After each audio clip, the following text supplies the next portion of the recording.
The Mystery of Tom's Bar Beer Premium Price Discrimination. Tom, who works at a tech company in San Francisco, often pulls late-night shifts. One day, after work, he and his colleagues decided to unwind at a bar near the office. Upon entering, Tom noticed the price of his usual brand of beer on the menu. It cost $18 here, while the same beer only sold for $5 at the supermarket. "This is ridiculously expensive. It's almost highway robbery." Hearing his complaint, the bar owner approached with a smile. "Sir, when you buy beer at the supermarket, you have to drive there, carry it home, and wait for it to chill. But here, you can sit on a comfortable sofa, listen to great music, and our staff will promptly serve you an ice-cold beer. You can also chat with colleagues and relieve stress. The $18 you pay isn't just for the beer. It also covers the ambiance, service, and convenience, all of which have value. Plus, we're exhausted right now and have no energy to go to the supermarket. We're willing to pay more for the convenience. During the day, we'd probably think this place is too pricey and head straight to the supermarket instead." Tom then realized that the same beer could have different prices in various scenarios. Because businesses practice price differentiation based on consumers' needs and willingness to pay. This wasn't unreasonable. It was a common business strategy. This story illustrates the economic concept of price discrimination. Merchants set different prices for the same product or service according to factors like consumers' price sensitivity, consumption scenarios, and willingness to pay, aiming to maximize profits. Beer costs more at the bar than at the supermarket because the bar offers a cozy environment, immediate service, and a convenient setting, targeting consumers who are eager to relax after work and less sensitive to price. In contrast, supermarkets cater to consumers who prioritize cost-effectiveness and have the time and energy to shop on their own. Price discrimination isn't arbitrary overpricing. It's a rational pricing method that stems from businesses' accurate understanding of market demand and consumer behavior. Widely prevalent in commercial activities. Emily's anchoring experience at the Western restaurant, the anchoring effect. Emily, a college student in Boston, went to a high-end Western restaurant with her friends on a weekend. When she picked up the menu, she saw a Wagyu steak priced at $198. "My goodness, this steak is so expensive!"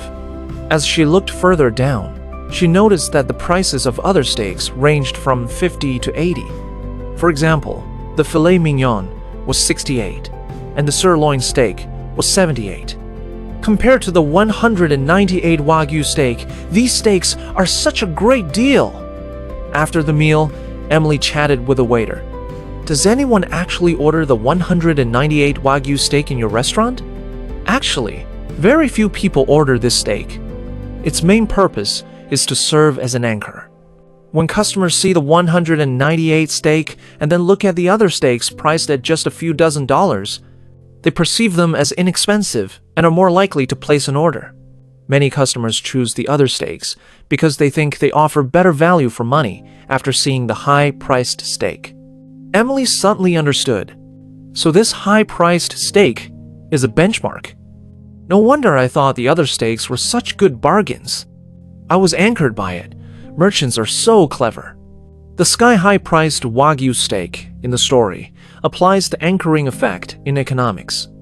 That is, when making decisions, people are unconsciously influenced by the initial information they receive, the anchor point, and use this information as a reference to judge the value of subsequent things.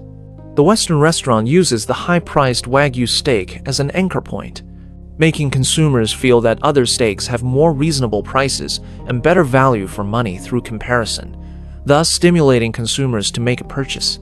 The anchoring effect is widely present in scenarios such as commercial pricing, negotiations, and consumer decision-making. Understanding this effect can help us more rationally evaluate value when faced with various choices, and avoid making inappropriate decisions misled by anchor points. Lily's birthday surprise strategy. Lily, elementary student in LA, was eagerly awaiting her birthday. Her mother prepared 3 pieces of news: Disneyland, a Barbie update, and concert tickets. First, her mother presented Disneyland tickets. "Happy birthday, sweetie! We're going to Disneyland! This weekend, have a blast!" Lily jumped up, kissed her mom. A while later, mother feigned disappointment. "That Barbie you wanted is out of stock. It might take weeks." Lily's smile faded a bit.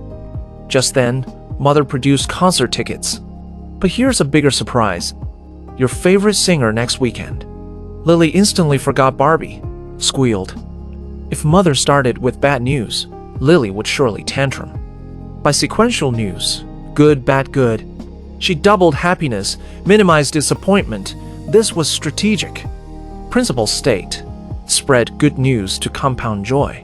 Bundle bad news to reduce distress. Announce major bad, minor good separately, using latter to soften blow. Disclose major good alongside minor bad to prevent dampening spirits. By sharing Disneyland news, then unavailable Barbie, and finally concert tickets, Lily's mother maximized happiness and minimized disappointment. Understanding and applying these principles help manage info delivery and enhance daily experiences. Jack's Dilemma. The movie Refund, Sunk Cost. Jack, who works in Manhattan, New York, spent $45 on a ticket for a highly anticipated movie on a Friday night. However, after watching it for half an hour, he found the plot dull and far from what he expected. Some audience members around him started leaving, but Jack thought, "I've already spent $45. If I leave now, won't that money be wasted?" So, he endured and sat through the entire film. By the time he left the theater, it was almost midnight.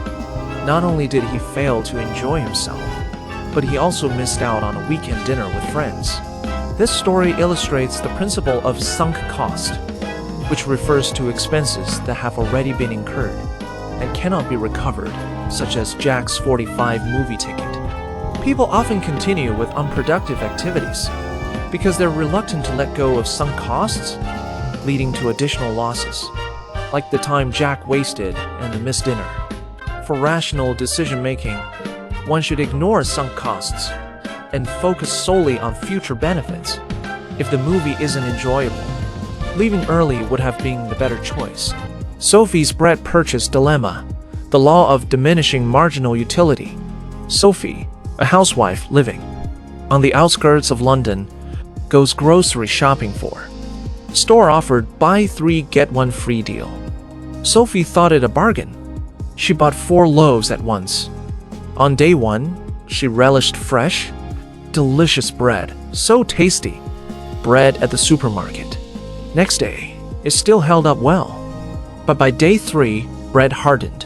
Its flavor declined noticeably. By day 4, it went moldy. She had to throw it away.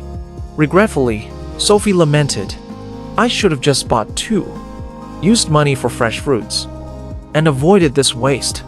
This story illustrates the fucking star principle of diminishing marginal utility. As quantity consumed increases, satisfaction from each unit of good decreases.